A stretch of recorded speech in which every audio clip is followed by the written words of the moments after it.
নমস্কার বন্ধুরা, আমি মহুয়া পড়ন্তবেলা একটি ব্লগে আপনাদের সবাইকে আমন্ত্রণ। আজ আমি দই বেগুন বানিয়ে দেখাবো। প্রথমে দই বেগুন বানাতে গেলে বেগুন লাগবে। বেগুনটা লম্বা লম্বা করে কেটে নেব, তাতে নুন আর একটু চিনি মাখিয়ে দেব। নুন আর চিনি মাখিয়ে দিলে আপনার বেগুনে তেল বেশি টানবে না। আমি চিনি আর একটু নুন ভালো করে বেগুনের গায়ে মাখিয়ে নিয়ে রেখে দেবো কিছুক্ষণ, এই 1 মিনিট রেখে দেবো। তারপর একটু কাশ্মীরি লঙ্কার গুঁড়ো বেগুনের গায়ে একটু মাখিয়ে নেব। মাখানো হয়ে গেছে আমার মোটামুটি। এবার আমার উপকরণগুলো আপনারা দেখুন, পাশেই আছে আমার উপকরণ। আপনারা দেখতে পাচ্ছেন দই, এটা আদা পেঁয়াজ রসুন বাটা, কাশ্মীরি লঙ্কা, চিনি, জিরে, আর এটা পেস্ট আছে তোমার পোস্ত আর কাজু বাদাম বাটা, আর একটু নুন। এবার আমি কড়াতে তেল দিয়েছি, এটাও আমি সাদা তেল দিয়েই রান্না করব।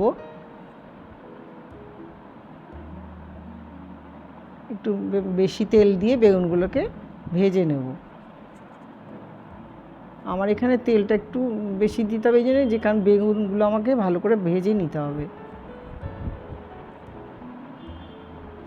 বেগুনগুলো ভাজা হচ্ছে, একটু লাল লাল করে ভেজে নেব। আমার কয়েকটা বেগুন ভাজা হয়ে গেছে, দেখতে পাচ্ছেন বেশ নরমও হয়ে গেছে। ওই নুন আর চিনিটা একটু মাখিয়ে রেখে দিলে বেগুনটা খুব তাড়াতাড়ি বেশ নরম হয় এবং তেলটাও টানে না।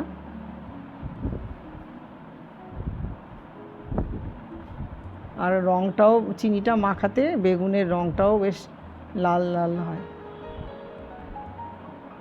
আমার হয়ে গেছে। এবার সম্বার দিলাম, সম্বারে জিরে তেজপাতা দিয়েছি। তারপরে আমি এই পেস্টগুলো এক এক করে দিলাম, দিয়ে কিছুক্ষণ নাড়াচাড়া করব। সব পেস্টগুলো দিয়ে নাড়াচাড়া করে ওই বেশ কষিয়ে নেব একটু। যখন কষিয়ে নিই, যখন দেখব একটু তেল ছাড়ার মতো হয়েছে, তখন আমি দইটা দিয়ে দেবো। দইটা আপনারা একটু ফেটিয়ে নেবেন ভালো করে, সামান্য একটু, মানে 1 পিঞ্চ বেসন দিয়ে আপনারা দইটাকে ভালো করে ফেটিয়ে নেবেন। তাহলে দইটা কাটে না, মানে ছেড়ে যায় না, দইটা ছানা ছানা হয়ে যায় না। এবার আমার বেগুনের গ্রেভিটা হয়ে গেছে। এবার বেগুন দিয়ে দিচ্ছি, এক এক করে সব বেগুন দিয়ে দিলাম।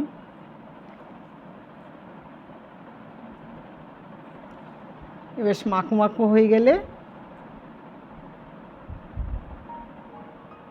আমি বেগুনেরটা আমার হয়ে গেছে, বেগুনটা নামিয়ে ফেলবো।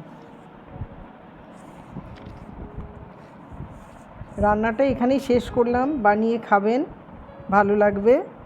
আপনারা সবাই ভালো থাকুন, সুস্থ থাকুন।